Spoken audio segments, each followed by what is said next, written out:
City Current. Produced by Dakota Media Access. In-depth discussion with Bismarck and Mandan city officials. Watch on Government Access Channel 602 HD or tune in to Radio Access 102.5 FM. Always local, always current. Welcome to this special edition of City Current. There are three of us. Usually I'm with one or the other, but end of the year special, I guess you could say, the City Current Super Show, whatever you want to label this. We've got a lot of hot topics to pass along. I'm Tom Gerhardt from Dakota Media Access, joined by Mandan City Administrator Jim Neubauer and Bismarck City Administrator Jason Tomanek. Gentlemen, good morning. Greetings. Thanks, Tom, for having us. All right, today. we all got to get along. End of the year special, but I did want to say, 8 months into the job, I appreciate how both of you have stepped up to the plate and helped me navigate all these things, and it's been a lot of fun doing City Current. The hazing starts at month 9. Okay, That's right. So the new year, we'll sleep with one eye open. You got it. 2026, look out. Be careful, watch where you step. All right, lesson learned. Well, like I said, we've got a number of topics. We're going to be looking back at things that happened in Bismarck and Mandan in 2025, and then looking ahead to 2026, and kind of start with the hot news, which last night at the Bismarck City Commission meeting, the Bismarck Event Center now has a third-party management group. And Jason, what does that mean moving forward for events, for the city, and possibilities? I think the main thing is it means a lot of optimism, a lot of enthusiasm, working with a new group to imagine how to better utilize the facility. Not to say that it isn't being well used today, but I think one of the things that I've learned over the last almost 2.5 years that we've been talking about the Event Center and transitioning through these various phases, the Event Center needs a constant churn of conferences, conventions, things that are in the facility for multiple days at a time. Because what that does for our community is it brings people to the hotels, to the restaurants, to the stores, and that they leave their money in our economy. It infuses the local economy. That's a wonderful thing. But as a Bismarck resident, as a member of this community, I have also learned that this community is screaming for entertainment and excitement. And a perfect example, we had a sellout concert in early November. We need more of that too. And by partnering with this third-party group, we will then be connected to their entire network of performers and talent and entertainment. And the Oakview Group is the name that was recommended by the selection committee. The commission approved the next step, which will be the contract negotiation on how we get to working with this third party, hopefully in the very early stages of 2026. But the Oakview Group, one of the kind of appealing things for the selection committee members is they also manage the Alaris Center in Grand Forks. And so we are far enough away from Grand Forks that the talent that would be coming here can also be booked there and vice versa. And so that kind of gets us into this buying power atmosphere where now we have exposure to tours and performers that we may not have had contact with previously. So I think from the entertainment side of things, it's very exciting. From the management side of things, this group is international. They've got over 300 facilities between Canada and the United States that they manage. And so I trust that they are going to come in with very intentional standard operating procedures and training and opportunities for the staff to learn new skills and hone the skills that they have, because one of the questions Commissioner Zinker asked about the staff, what happens to them on day one? And all of them will be offered jobs on day one. That was part of the expectation. That was part of the request when we sought a third party to manage the facility. We wanted to make sure that the staff had jobs as well. And so moving forward, we'll get into contract negotiations. We hope to bring back the full contract at the second meeting in January, so a month from now. And then we'd be looking at first quarter of 2026 to really start to see people in places and hopefully some changes happening in the near future. All right. Well, quite a way to end 2025, your last meeting of the year, teeing up 2026. And both cities had commission meetings last night, hence all of us together. Jim, a couple of hot topics in Mandan too, and big events, I guess, is what I wanted to talk about. The Santa Run, extreme cold recently. Now it'll take place December 20th, which as of this taping is is this coming weekend, but Right. a big event for Mandan, and just had to move things a little bit with the weather we've had this December. Yeah, kind of crazy last Saturday. It was a tad chilly. I think we were in the 0 or negative, and I don't think there was going to be a lot of people that wanted to get out and put their Santa suit out and run. And if you're interested, I think registration is still open. So this Saturday, December 20th, the postponed Santa Run will take place. Yeah, you will see around town all of our street closure and street markings. Don't park on the street here and there. So that's what that is all about on the west end of town. So again, Matt Chandor from Mandan and Bismarck organization, as part of all of the holiday lights, come on down to Dyke Shorn Park every night of the week. Those are going. Encourage you to do that, and this is another event for folks to take part in. And I'm amazed. I think they have 300 plus registrants already.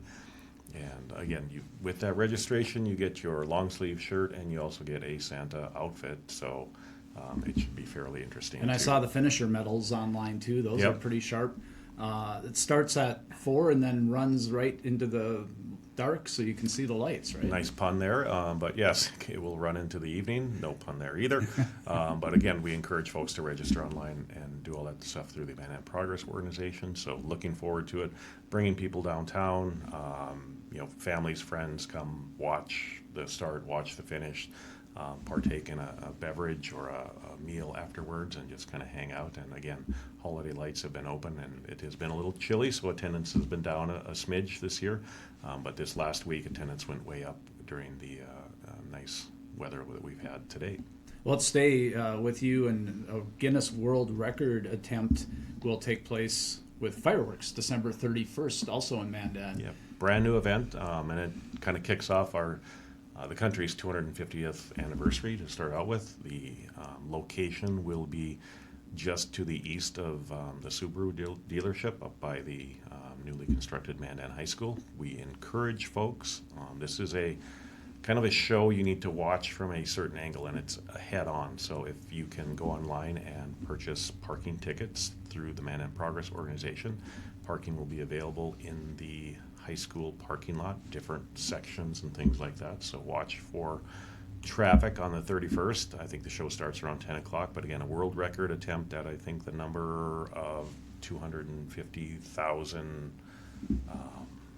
Can't remember what the term is for the things that they'll put off, but it's also a really good fundraiser for some of the Wounded Warrior things, and also for the honor flights to DC. And again, please go online, purchase your parking passes and things like that. As many folks as you can fit into your car. So it's a per car charge. So if you harken back to the days of the movie theater, how many kids can you throw in the car and in the trunk, and everybody starts popping out afterwards? Encourage folks to do that online, register, and again, be mindful of traffic in this area during that time. But I think a world record, Pegasus, is coming in and doing the show, so we're really looking forward to that as a kickoff for the 2026 year and the 250th anniversary of our country. Well, let's stay with this 250th theme. Mm-hmm. We had quite an event in Bismarck last July 4th, Jason, and I know you have some new news you can share about July 4th, 2026 as well. Very pleased to report that we will be back at the MDU Resources Community Bowl in 2026, thanks to BSC, of course, partners there, MDU as one of the major sponsors of the Community Bowl. Bismarck Public Schools will have some activity going on in the summer, some construction activity, so we met with them to figure out how we can all coexist. But we had a great experience in 2025, and we're super excited to be back in 2026. And this will, my hope is that this is our new forever home for Bismarck 4th of July year after year. And I don't know, are there any details you can talk about, or at least recap from last year? I know there were food trucks, there were games and dunk tanks and all sorts of things going on. Yes, and so we're in the planning stages now. Certainly very mindful of the 250th anniversary and working to elevate the experience. The Bismarck Mandan Symphony Orchestra has committed again, so that is a tremendous experience. If you haven't been to that type of a show before, that's a great component of it. But also planning for increased family-friendly fun activities for people to do during the daylight hours, because of course summertime we've got light until past 10 o'clock. So gates What's will that open. like? Yeah, gates will open early, and there will be, as you mentioned, food trucks. There will be various types of entertainment. We're not quite ready to announce the big act, but Okay. we're definitely pursuing something that would be very memorable for guests and all of that. So as we get closer, we'll have more of these events solidified. Obviously, there's going to need to be some fundraising done. This is going to be a big event. The city will contribute again, as we have in the past, with financial support for the fireworks. And so if you're looking to learn more, please feel free to reach out. We can share some information and connect you to some people that can make some things happen. Little Tom Gerhardt trivia, I guess conducted the symphony at one of the 4th of July celebrations. I don't remember how many years back it was. I had no idea what I was doing. I went to a rehearsal, but they put up with me. But it was fun. Jim, big fireworks, of course, always around the 4th of July in Mandan as Yep. well. Anything that you want to share about the 250th coming up in 2026 on your side of the river? Yeah, I think we should call the first half of this show as fireworks because it's all about fireworks. I know we're doing, like we just talked about on New Year's Eve, Bismarck will have fireworks on July 4th. I think Man in Progress organization is looking at a July 3rd show up in that same area as the middle school and the high school, looking at shells that are going off to 2,500 feet in the air. So a pretty big show. I won't do my really big show I just did, right? For those of you who remember, Ed Sullivan, I think, if that really is dating me, and Jason's going, who is that? I've seen him on an infomercial once. There you go. YouTube it. But again, big things with the parade, the rodeo, 4th of July Art in the Park. I know that Matt Shandor, again, is doing a lot of kind of some different things with the parade this year. I think we're limiting, not we, but Matt and the MPO are limiting the number of entries to, I think, 75. And you need to be decorated up as a float. Can't just drive your tractor in with no festooning or anything else on it. It needs to be an actual float decoration. So we're trying to coordinate all that, and I think he's got some pretty nice commitments so far from marching bands and other folks that are highly supportive of making this a really good. It's going to be a compact but a really good show. We'll have some construction activities that we need to work around, as always, from Memorial Highway to the west end of Main Street and things like that. But again, 250, we're looking for a big celebration. Also coordinating some of those activities we get a lot of partners in for the parade from Bismarck Police Department, Mandan and Morton Police Department, sheriffs, our public works crews. There's also this little thing called a Theodore Roosevelt Presidential Library. grand Yeah. opening that week. So this past year we did a lot more in terms of security for our events because of all the things that are going on in the world. We continue to make improvements on that, and it's a very significant coordination effort with everything going on in Medora on that same week also. So all of the folks in North Dakota will be very much tasked during this time period to make sure everybody is safe and enjoying all of the activities that go on. So look forward to a lot of things to come this Yeah, summer. good point. There is a lot to look forward to. Exciting to think about 2026 and all the things that will happen. Well, let's get back to some of the big stories, and Jason will go back to Bismarck and the police department. There's a land purchase in northeast Bismarck that will lead to a new police department down the road. That was a big story in 2025. It was a kind of the culmination of several years worth of work, not just internally thinking about it, of course, but exploring where is the best location, what land is available, what would the cost be to procure and then develop upon. As you mentioned, yes, the city of Bismarck purchased 10 acres of land in northeast Bismarck, right off Century Avenue near Centennial, and we are just now going through the process to interview architects that will help us design this facility, and we would be looking at probably construction in 2027 if everything works the way we're hoping it does. So that'll be an exciting process for the members of the police department. I know our police chief, Jason Stugelmeyer, who is the new chief this year, yeah. another little story there. I know he is very excited to be a part of what this new facility looks like. We also should mention that we're not just walking away from the existing police station on 700 South 9th Street. Part of the task that we will ask of the design professionals is to help us reimagine what the existing facility can do for law enforcement. So we're not talking about necessarily like a precinct, but more of a, how can we repurpose this building for training or some of those types of uses. We don't have those answers yet, but we'll work through those questions as we get started in 2026 with the design professionals. Jim, a story that is going to take up a couple of years, Memorial Highway reconstruction got off to a start this year, and they were able to work late because of the nice fall until recently anyway, but pick things up again in 2026. What's the latest and what are we looking forward to? So right now we want to make sure that folks understand that you can still drive Memorial Highway through the Mandan Progress Organization. We've done some ad buys to make sure people can see and visualize, yeah, you can still drive there. It's fine getting into the businesses and things like that. So that's all been working. Like I said, trying to encourage folks to continue to shop Memorial Highway, even though you may think there's construction going on during the wintertime.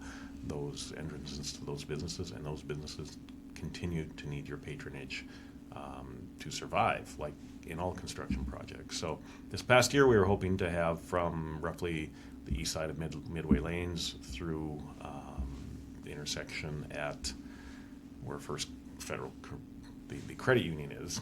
And we're hoping to have that done. That didn't happen. Rain delays, some other contractor issue and things like that. But that should be finished up. I think there's a new July 9th deadline out there that says that east half will be done.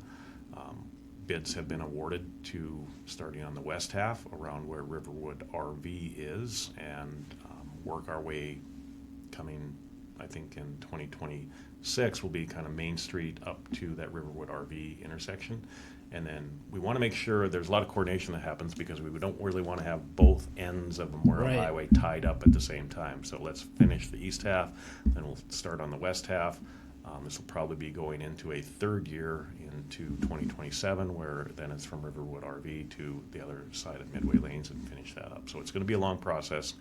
I think Northern Improvement was the successful bidder on this one, on this west half of the construction projects. We're looking forward to that starting. A lot of off highway work will be done in the spring from storm sewer improvements that we need to have in place before you start building the road and then running that water someplace, and it will go eventually out to the Hart River in coordination with the Lower Hart Water Resources District project on some levee work that needs to be done. So all kinds of moving parts in this puzzle.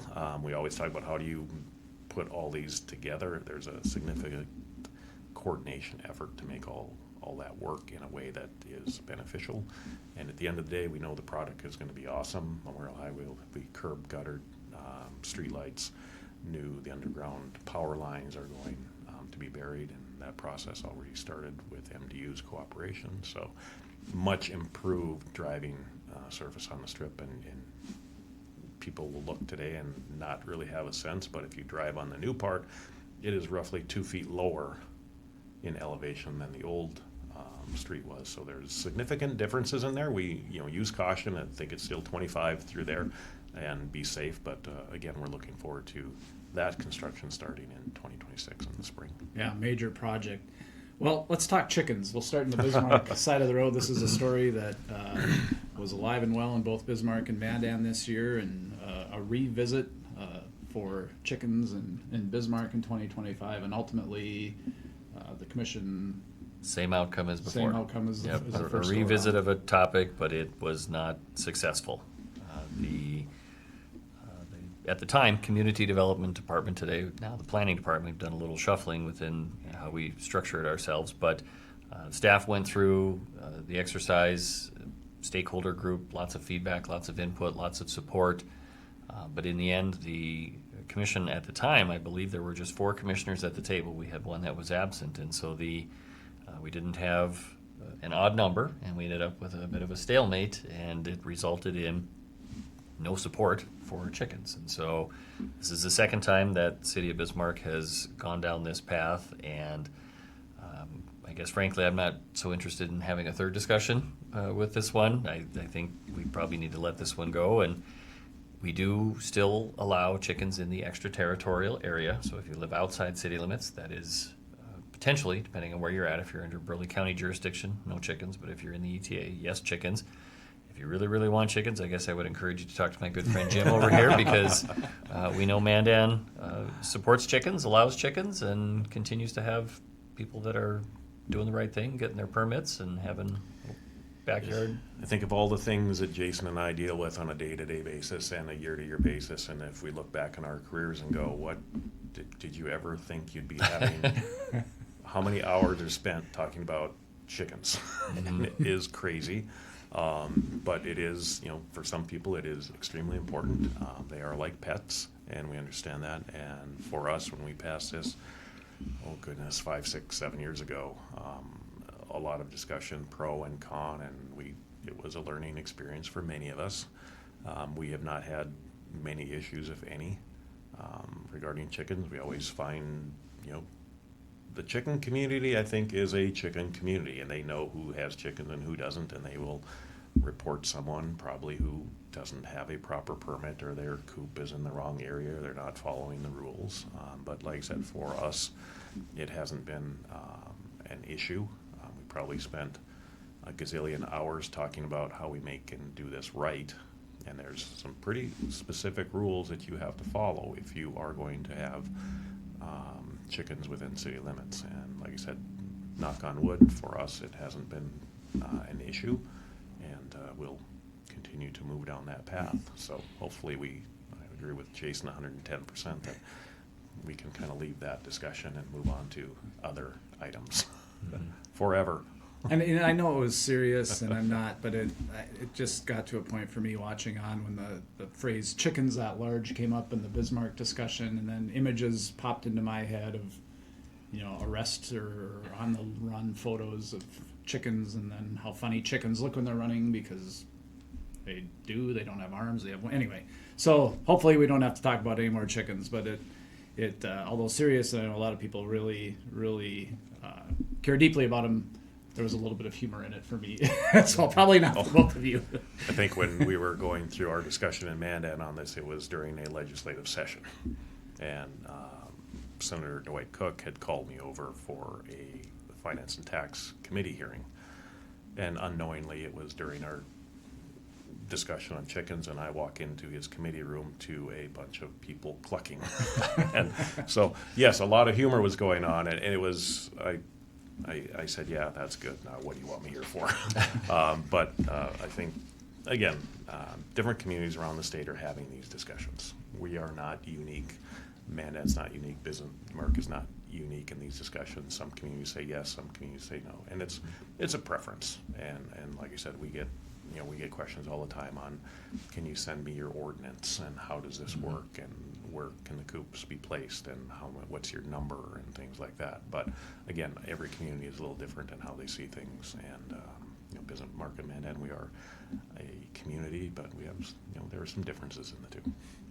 Well, you mentioned the ETA, Jason. That was another big story this year in Bismarck, and the combined commissions in Burleigh County and City of Bismarck working together, and ultimately decided to update the ETA, the boundary, and what did we learn from that? What we learned, I guess, from the city's perspective, I believe 95% of the current ETA residents would be no longer part of the city's jurisdiction. And maybe to back up, for those that aren't sure what ETA is, it stands for Extraterritorial Area. It is a jurisdictional zone that cities have through North Dakota Century Code. State law enables this to happen. And what it's meant to do, it's a planning tool for cities that are growing to help plan for the growth that is coming. Where planning can be compromised is when we bump into rural subdivisions, where we have large lot single-family homes that are sitting on 1.5 to 5 acres of land. Those are not urban-sized lots. Those could not functionally be a very efficient part of a city. So when cities are growing, if you bump into those existing neighborhoods, it can create challenges. There were quite a few comments from county residents concerned about the jurisdiction. Who do I go for a permit? What rules do I follow? And so after several months of discussion, a new negotiated boundary was identified, and both, I believe, the city and the county have approved that map. And so the staff on both sides are working through the next steps of ordinances, transferring over any sort of permits that are open as far as construction. We'll want to make sure that those get closed out in the city before those properties transfer over to the county. And so at the staff level, there continues to be a fair bit of work, but I think at the commission's level, I believe this conversation should be pretty much buttoned up, and we'll move forward accordingly. We'll still have some jurisdictional area to oversee as far as the ETA, and those are the intentional areas where we are growing. We are going to continue to grow along Highway 83 to the north. We're going to grow to the northwest, and of course to the northeast out and along I-94 and beyond into that Silver Ranch neighborhood area. So those areas are very important for us to be mindful that we are anticipating urban development, but outside those areas, it'll be up to the county to decide what that future land use looks like going forward. We'll hop back across the river and talk about demoing the old Mandan High School. And Correct. what are the plans to redevelop that area? Well, you folks will see, school board has awarded demolition contracts on that. They've been working in there, removing some of the asbestos and other hazardous materials within the school over the last few months. We expect full-scale demo to start here probably in January, February. They will fence the entire site, so it'll be safe from having people trying to enter and exit and things like that, from what we understand. The very little material will be ending up in our landfill. So a lot of it will be crushed on site. The steel and the copper, it will all be recycled and things like that. So we're not expecting a lot of hauling of material to our landfill, which is awesome. Preserves our landfill and things like that. So folks will start to see that this winter, and we look forward to that. And again, as part of the bond issue, was included in cost to demo the existing site, and that's what people of Mandan voted on. So that facility will come down. The All Seasons Arena will remain, and that is part of the Mandan Parks and Rec system, and a lot of activities going on there throughout the year.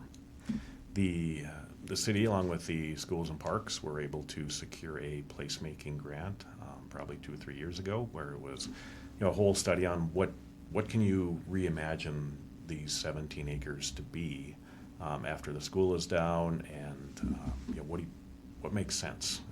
Neighborhoods were invited, the whole community. We had several public open houses on, pick what you would like to, how would you like it to look, what would you like to see, from a city of Mandan, from a transportation standpoint. We want to ensure that there is adequate roadway and infrastructure system to expand to the west. So we don't want to be blocked and have to find several other routes that are more expensive and more challenging. We want to make sure that whatever development happens on this site, that we can continue to move to the west. So right now, I don't think there is anything on the table as far as concrete. We want to come in and build 300 houses or anything like that. The plan that was developed kind of talks about transitioning from the single family to multifamily to some commercial development. So an orderly development. You've got kind of a blank slate there right now. So let's make sure that when we plan this, some green space, and let's plan it in cooperation with all the entities and what's best for the future of our city. So again, we look forward to the demo beginning, and like I said, we think it'll be a very safe site. We want to make sure that everything is protected in there, and the contractor has room to move around. But again, most of that material will be recycled and not hauled off to landfill, so we're happy to see that. Meanwhile, in Bismarck, Jason, master planning for the airport. Eventually, with as busy as it is, some additions, some big movement this 2025 on plans there. Yes, we have been exploring basically adding on to the terminal. There's a number of needs within the terminal. TSA, the screening area. When the airport was originally built, it was right after the 2001 September 11th attacks, and so security at that time looked tremendously different than it does today. And for anybody that's traveled through the airport, you'll know that the TSA area gets a little congested. And the other concept here is to add additional connecting points or jet bridges for more aircraft. And with more aircraft, hopefully that becomes more destinations, more options, more competitive pricing for travelers. But we have definitely seen a continued uptick in enplanements after the COVID situation, where we had a record low boardings, obviously in 2020 with everything being pretty much shut down. But we, year over year, are continuing to see travel Leisure travel is strong, business travel is coming back, and so we are going through the process of what does that next phase look like at the airport. And it's a big number, I'll be honest.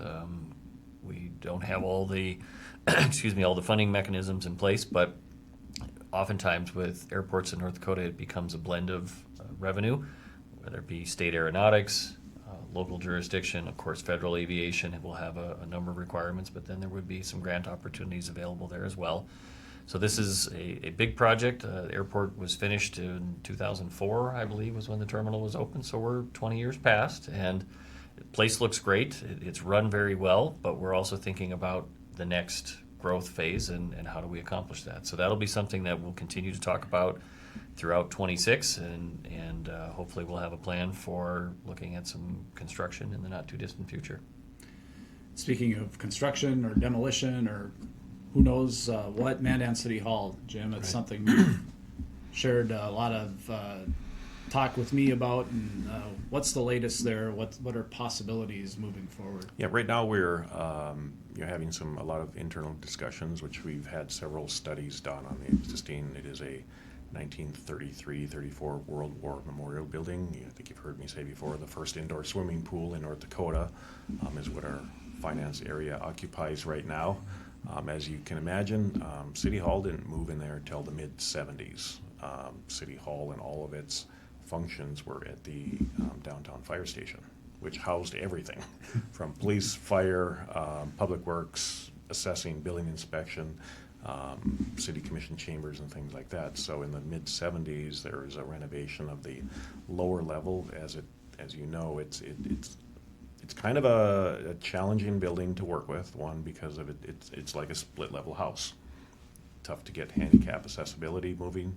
Obviously, we do have a lift to get down to the lower level and commission chambers and all of our offices, but upstairs now, since the new Star Inn Sports Complex was constructed and gymnastics has vacated the upstairs, what do we do with this space?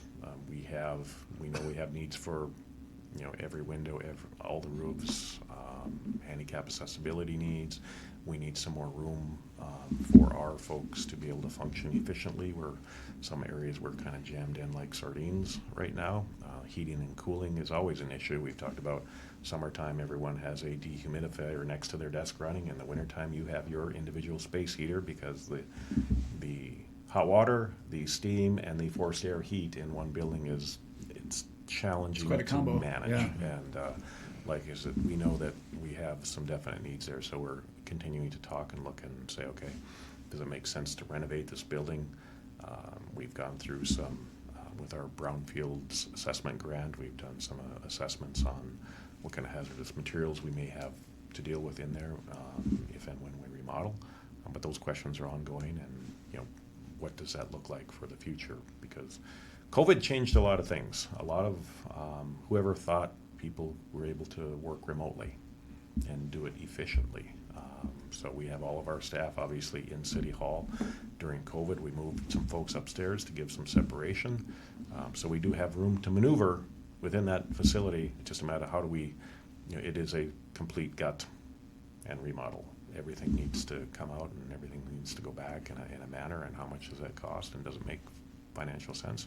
And like Jason said on the airport, what are those funding mechanisms that may be in place to help pay for that? But like I said, it's come to a time where we know that we need to deal with this and deal with it in a financially smart manner. So right now it's possibility that you remodel, or it's possibility, everything's on the table now, right? We weren't sure based on the history of the building. Is this a Morton County building? Is this a City of Mandan? What jurisdiction actually owns the facility? So we had our friends' attorneys look through that and render an opinion that yes, it is City of Mandan's decision. There actually are a couple leases that are outstanding. The Morton County Library used to be in the City Hall building.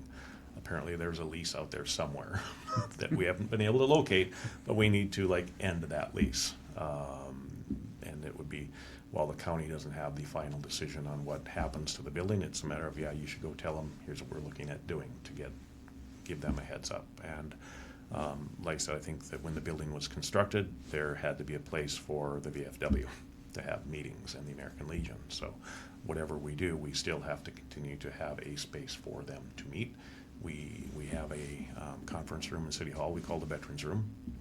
A lot of activity is going on there each and every day, and we know that they meet there one Wednesday a month and in the evening, and they come in and they do their thing and they're out. And so we are providing that service for them now. So there's some couple little things, but at the end of the day, we weren't sure if it was, can we tear the building down? Can we raise it and build new on site, or what can we do? We needed to find some of those answers out. And so now we have those answers that say, you know, your options are all still available to you.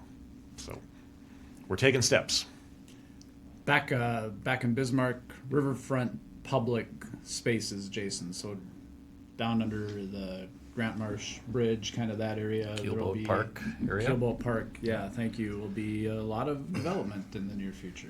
Yes. A couple of years ago, the Fort Abraham Lincoln Foundation approached the City of Bismarck Commission and said, hey, we've got a concept for reimagining this Keelboat Park area. And of course, many of us recognize that area as a boat launch. There was some sculptures in the area, vault toilet, but it's also along the riverfront trail system, so it gets a lot of attention, it gets a lot of traffic. But the Fort Abraham Lincoln Foundation came forward and said, we've got a concept that would reimagine this space and open it up to give more people access to the river. Not everybody in this community has a boat, a trailer, jet ski, all of those types of things. And so the City Commission at the time agreed with some stipulations, and ultimately the land did transfer. Fort Abraham Lincoln Foundation is the owner of the parcel today. They have been intentionally working with a local landscape architecture firm to come up with a master plan for this facility. From what I can tell, there will be a building that will provide some community space, some community options, but then also there will be some playground equipment and a band shell performance area, a water feature, not a splash park, but more of a natural water feature. And it's all being designed in a way that is very complementary to the riverfront itself. It's not your traditional primary color playground with swings and teeter-totters and that sort of stuff. But we hope to see construction get started in 2026. Obviously, there's some demolition that needs to happen with the existing asphalt, and you've seen some of the sculptures have been removed already and repurposed. The Thunderbird sculpture went to United Tribes Technical College. The Lewis and Clark and Sakakawea statues that were created for the bicentennial in 2004 were scooped up by the town of Center, and so they'll be repurposed a little north of here as well.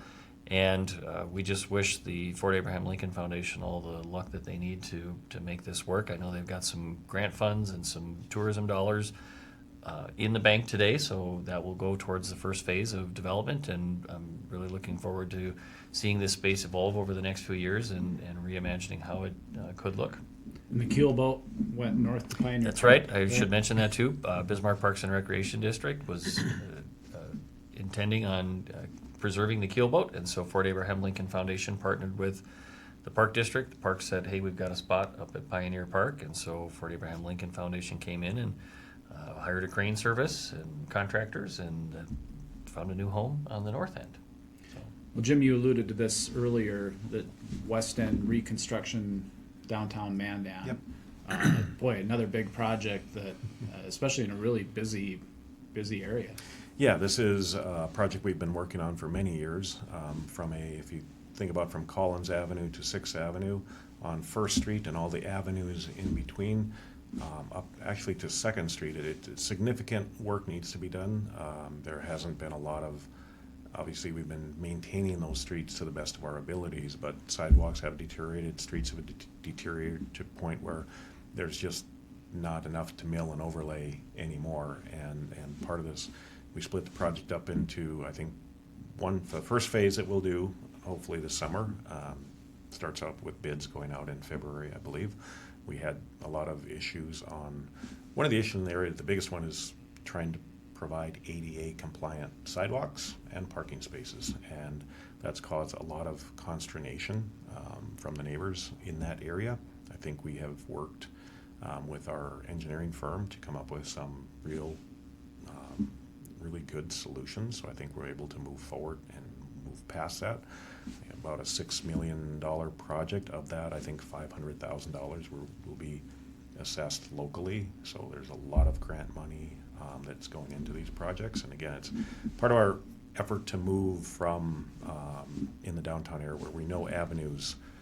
We talk about Mandan being a hub and the downtown being so many activities. We talk about the holiday lights. We talk about Art in the Park and the 4th of July and Bugs and Blues and pick your favorite. Everybody's walking in our downtown area.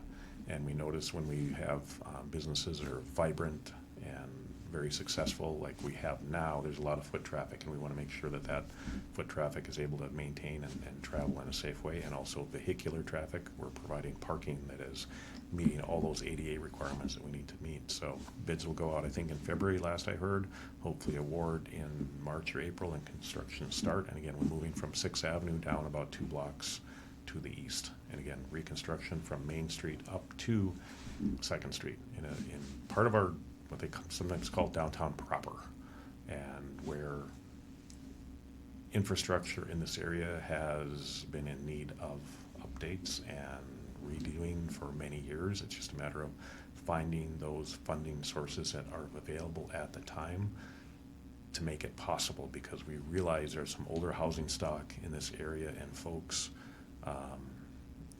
it's not like a brand new development where you special assess all those new costs to the brand new $400,000, $500,000, $600,000 house. And here we don't have that housing stock, and we know that some of the limitations, and we're always trying to find as many grant opportunities as we can to make these happen.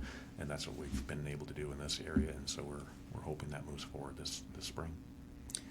Something else moving forward, a community triage center for Bismarck. A lot of discussions this year. I know behavioral health, for instance, is a huge topic everywhere, it seems, and trying to find something to address a lot of needs. Yes, the Community Triage Center has been a project that Renee Mock, Director of Public Health, has been a part of for, probably 7 years now. Kind of culminated very recently. We had a health management partners, a consultant come in and evaluate what would a triage center actually do. What would it look like? How would it perform? What is its function? And its intention is to address, as you mentioned, mental health, behavioral health, addiction, and ultimately many of these things are part of that formula that can occasionally lead to homelessness. And so Public Health has done a great job evaluating all the services in the community and recognize that there are some very core services at the foundational level of some of these problems. And not suggesting that Public Health is going to be the one to run this facility, but Public Health is in the driver's seat to facilitate this conversation, to bring the partners to the table. We keep talking about blended streams of funding. This would be another example. We think about the hospitals and the burden that becomes on their emergency departments when people are homeless, seeking shelter, seeking treatment, seeking mental health treatment issues. If there was a place to perhaps intercept some of those individuals and get them into the care and the treatment facilities that become long-term steps towards recovery, it frees up some of the situations that the hospitals would be experiencing. But also, it's no secret that Bismarck has its challenges with homelessness, and we've seen that many summers, many winters, for consistently now. This isn't intended to be a low barrier shelter or anything of that nature, but it's intended to get people to the services to treat those underlying issues that could be leading to the homelessness that comes with it. So continue to work on this, continue to work with state partners. Myself, I was appointed to a interagency council on homelessness by Governor Armstrong, so we'll begin to meet early next year.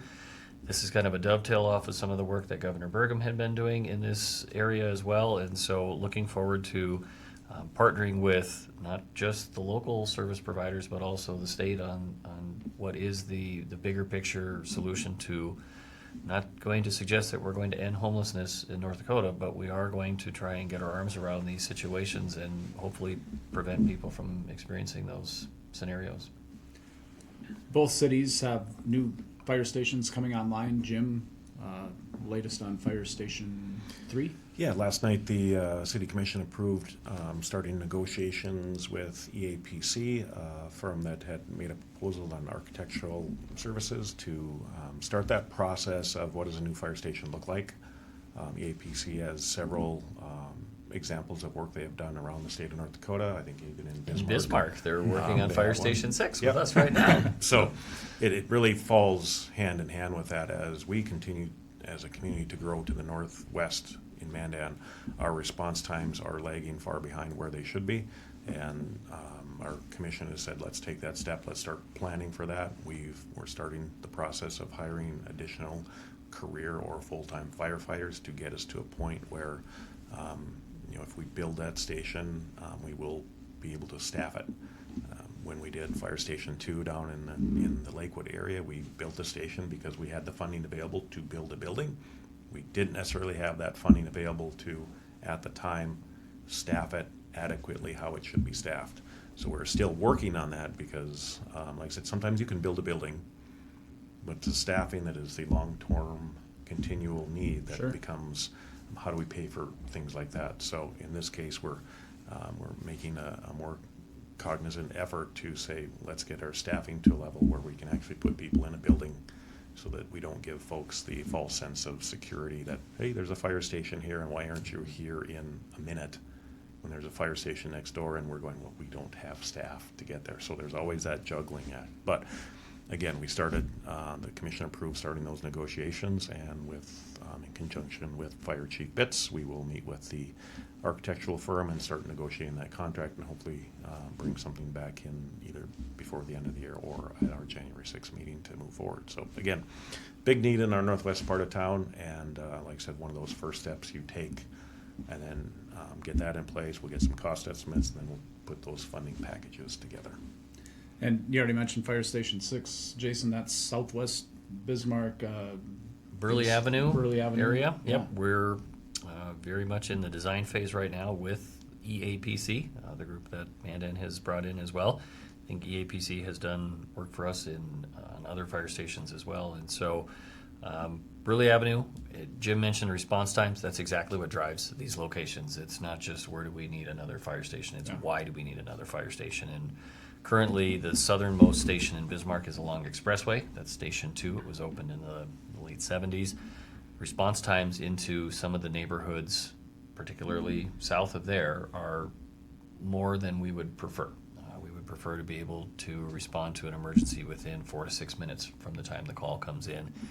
Some of our response times are exceeding 8, 9, 10 minutes in those areas, and so that is a concern, which is what initially we were expecting to build a fire station in northeast Bismarck up in the Silver Ranch neighborhood, and then some analysis and some data caused us to think differently about that. And not to say we won't build a fire station in northeast Bismarck, someday we will, but for now we are designing Fire Station 6 on the south side. The exact location, we're still kind of vacillating between a couple of spots, but primarily we're focusing on land that the city of Bismarck already owns. It is part of our wastewater treatment plant facility, so it would be on the north side of Burley Avenue and west of Washington Street.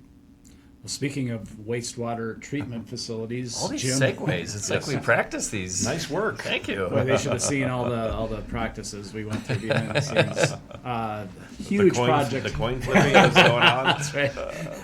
Huge project in Mandan Yeah. this year. Big. I mean, this is like.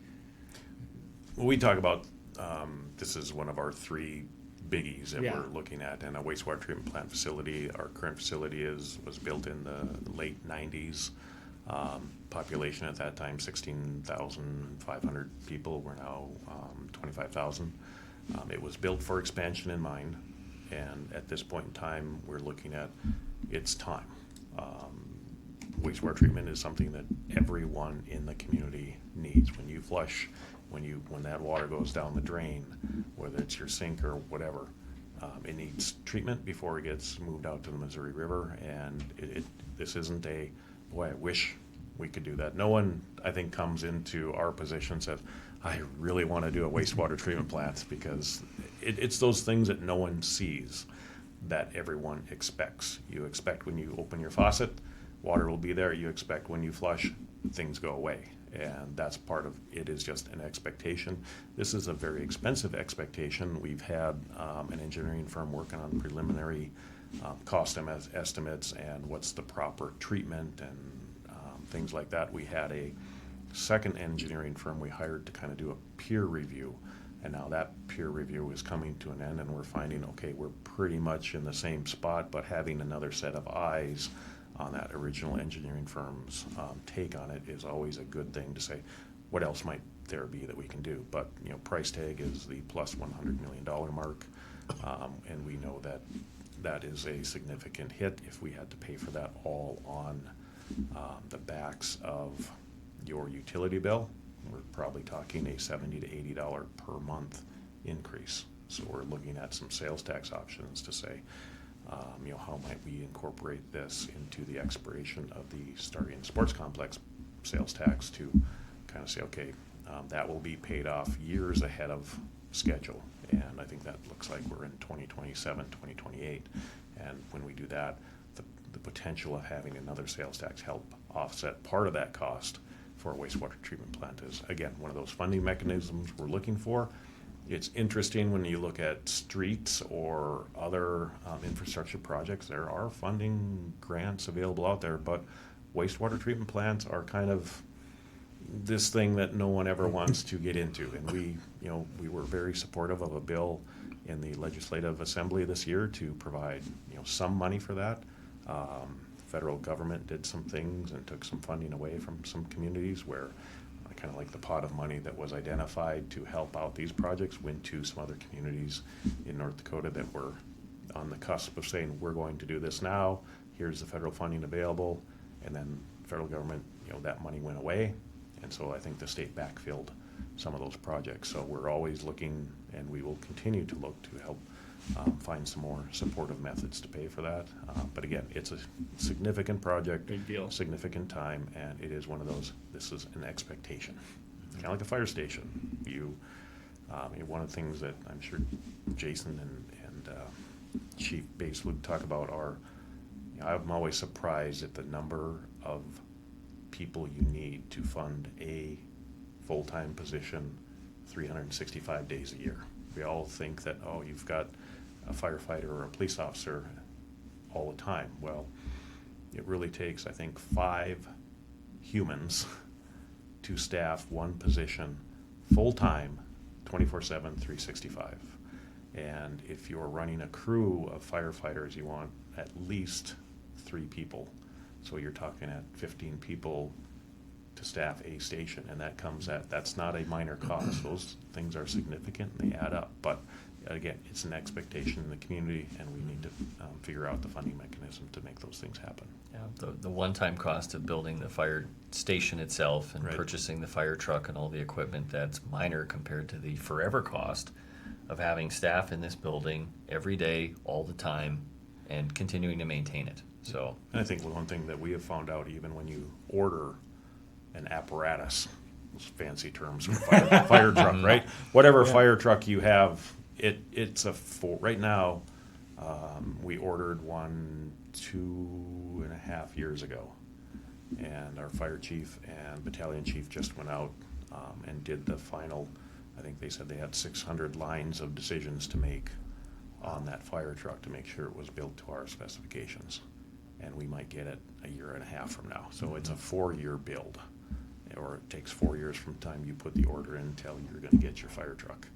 And that's on a good day. And we're not unique in that. I think every community faces that. And even in the private industry, we talk to, the Marathon Refinery has their own fire brigade. How long does it take you guys to get a new fire truck? 4.5 years. Okay, we're not unique in that. So, but like I said, like Jason said, these are long-term, forever expenditures. But you need to do those for your communities. That As a citizen, just like the water, you expect the fire department to show up when Right. you need them. And they're not pretty, they're not sexy, but a wastewater treatment plant is. It's a must. You need to have that. yeah, it's an absolute. And as far as waiting 4 years to get a fire truck, let's not even talk about the price tag. Right. It's $1.5 million, $2 million, depending on what features, what components you need on these trucks. So not only is it a specialty, long-term process, it's unfortunately really expensive too. Well, we're down to our final topic, land development code discussions in Bismarck this year. Really, I mean, learn like it's kind of a quality of life thing too for residents in the community. What discussions took place and what's the update there? So we continue to work through our land development code.